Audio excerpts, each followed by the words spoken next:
मी तुषार गणपती पुजारी, माझं गाव वाशी. माझं शिक्षण आता LLB ॲपेड आहे आणि BTech केमिकल इंजिनिअरिंग कंप्लीट झालेलं आहे. मी एक वेल एज्युकेटेड युवक आहे. पहिल्यापासूनच राजकारणामध्ये म्हणजे लहानपणापासूनच मला राजकारणाची ओढ आहे. प्रथमतः आभार मानतो डॉक्टर के. एन. पाटील साहेबांचे. ते पद नसताना त्यांनी मला या राजकारणामध्ये संधी दिली. त्यानंतर आमचे जिल्ह्याचे नेते आमदार सतेज उर्फ बंटी पाटील साहेब त्यांनी सुद्धा मला या कमी वयात प्लॅटफॉर्म निर्माण करून दिला. पंचायत समितीमध्ये माझा अजेंडा म्हटला तर मी काँग्रेसमध्येच काम करण्याचा प्रयत्न करणार. म्हणजे एक स्वर्गीय आमदार के. एन. पाटील साहेब असतील, मी त्यांचा निष्ठावंत कार्यकर्ता आहे. माझे जे युवक बंधू आहेत त्यांच्यासाठी जास्तीत जास्त प्रमाणात कोणते रोजगार आणता येतील आणि कोणत्या पद्धतीने त्यांना सक्षम बनवता येईल यावर माझा भर मतदारसंघामध्ये जास्त असतो. कोणत्याही नेत्याच्या जीवावर किंवा कोणत्याही ह्याच्या जीवावर उभारलेलं नाही, तर मला जनतेनं स्वतः जनतेतला माणूस म्हणून पुढे पाठवण्याची संधी दिलेली आहे. दर्शको नमस्कार. के न्यूजमध्ये आपल्या सर्वांचं सहर्ष स्वागत. सर्वत्र निवडणुकांचं बिगुल वाजलेलं आहे. निवडणुकांची रणधुमाळी सुरू आहे. शहरातलं किंवा गावागावातलं राजकीय वातावरण आपल्याला तापताना बघायला मिळते आणि याच पार्श्वभूमीवर आम्ही जिल्ह्यातील विविध दिग्गज नेत्यांना भेटतोय, उमेदवारांना भेटतोय, त्यांच्या प्रतिक्रिया जाणून घेतोय. आणि आज आपल्यासोबत आहेत पाडी खुर्द पंचायत समिती मतदारसंघातील काँग्रेसचे उमेदवार तुषार गणपती पुजारी. मी आपलं आमच्या के न्यूज चॅनलमध्ये सहर्ष स्वागत करतो. तर आपली ओळख काय, आपली पार्श्वभूमी प्रथमतः जाणून घ्यायला मला आवडेल. काय सांगाल? मी तुषार गणपती पुजारी, माझं गाव वाशी. मी एक वेल एज्युकेटेड युवक आहे. माझं शिक्षण आता LLB ॲपेड आहे आणि BTech केमिकल इंजिनिअरिंग कंप्लीट झालेलं आहे.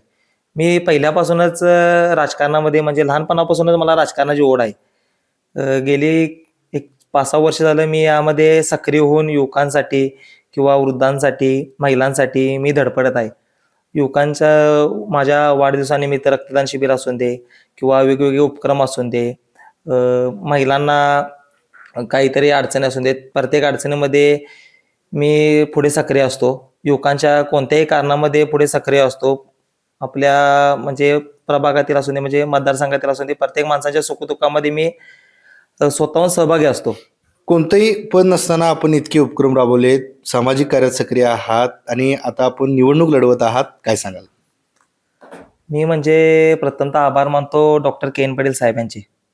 कोणतेही पद नसताना त्यांनी मला राजकारणाचा म्हणजे या राजकारणामध्ये संधी दिली, त्याबद्दल मी त्यांचे प्रथमतः आभार मानतो. त्यानंतर आमचे जिल्ह्याचे नेते आमदार सतेज उर्फ बंटी पाटील साहेब त्यांनी सुद्धा मला या कमी वयात प्लॅटफॉर्म निर्माण करून दिला.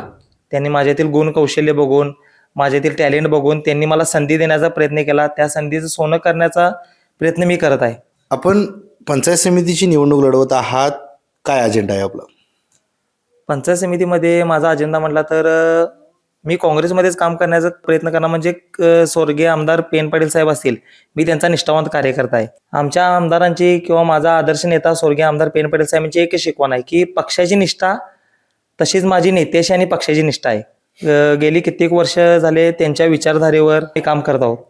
स्वर्गीय आमदार के. एन. पाटील साहेब यांचा अजेंडा घेऊन मी आता आपल्या मतदारसंघामध्ये महिला असतील, महिलांसाठी रोजगार निर्मिती किंवा बचत गटांच्या मार्फत त्यांना काहीतरी उपक्रम असतील. पंचायत समितीमध्ये भरपूर योजना आहेत महिलांसाठी, पण अद्यापही त्या त्यांच्यापर्यंत पोचता आलेल्या नाहीत किंवा आपल्या नेत्यांच्या मार्फत त्यांच्यापर्यंत नेता आलेल्या नाहीत. ते करण्याचं काम मी माझ्या मार्फत करणार आहे.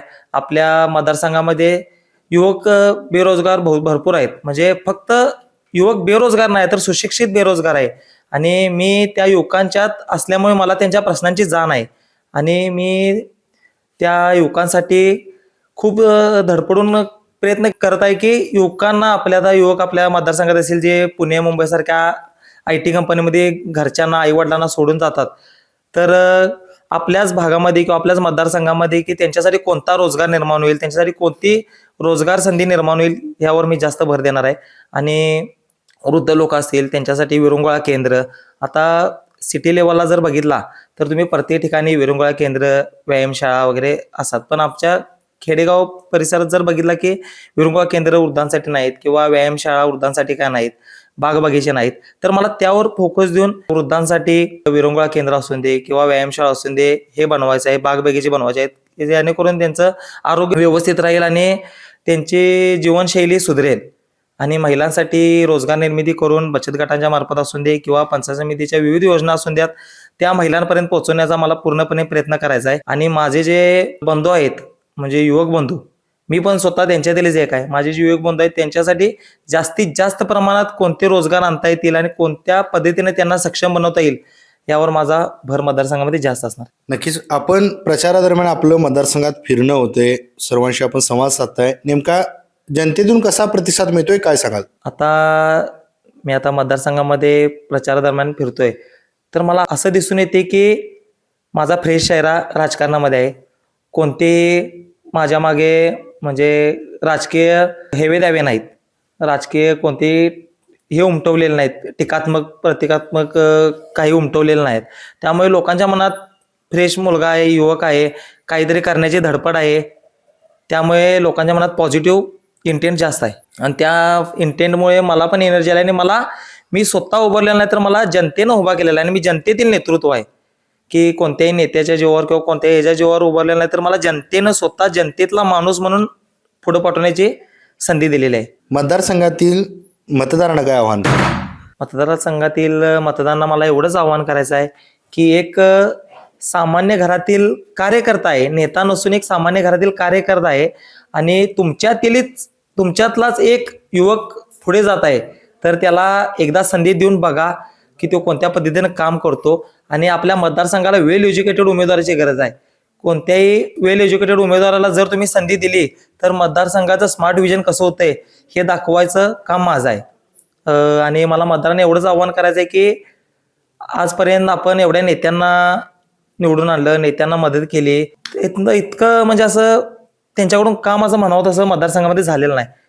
तर सामान्य कार्यकर्त्याला संधी दिल्यानंतर तो तुमच्यातील सामान्य किती प्रश्न जाणून घेतो हे मला दाखवून द्यायचं आहे आणि मला प्रत्येकासाठी झटून काम करायचं आहे. आणि माझ्या साहेबांची निष्ठा राखून मला या मतदारसंघामध्ये माझ्या स्वर्गीय आमदार पेन पाटील साहेब यांचा काँग्रेसचा गट मला इथे जिवंत ठेवायचा आहे.